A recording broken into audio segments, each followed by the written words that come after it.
Hi guys, good morning. Dito tayo guys sa aking garden, mini garden. Ayan yung aking apple. So first time niya mamunga. Ayan siya, lumalaki na. Dalawa lang siya. Ayan. So, tapos ito yung aking ampalaya. Ayan. And then yung pipino. Pipino natin. Ay, lumaki na. Pwede na kunin to bukas. Ayan. So, tapos yung ating bell pepper.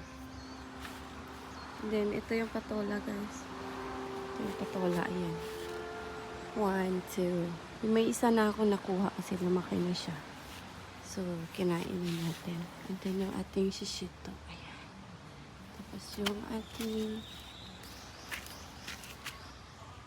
talong. Eggplant. Tapos, yung sitaw natin, ayan.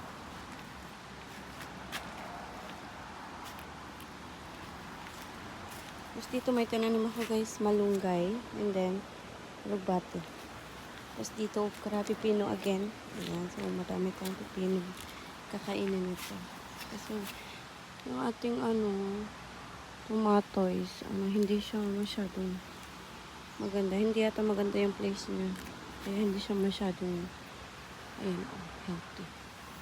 Tapos at pipino again. Tapos dito, yung ating tapos dito kamote to guys. Kamote, hindi yung ating squash. Ating kalabasa, sobrang taba ng sobrang taba ng kanyang leaves. So may bunga yan siya guys, dalawa. Ayan. Ayan. Ayan. Sana tuloy-tuloy yan na hindi malaglag. Then yung ating sili. Sili. Tapos ito guys, to siya ha? Blueberry, and then ating tanglad.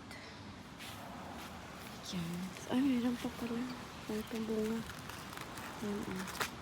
Ayan. Ay, 4 pala sila. Sana tuloy-tuloy yan, hindi malaglag. Meron pa isa. Grabe. Ayan lang muna guys. Thank you.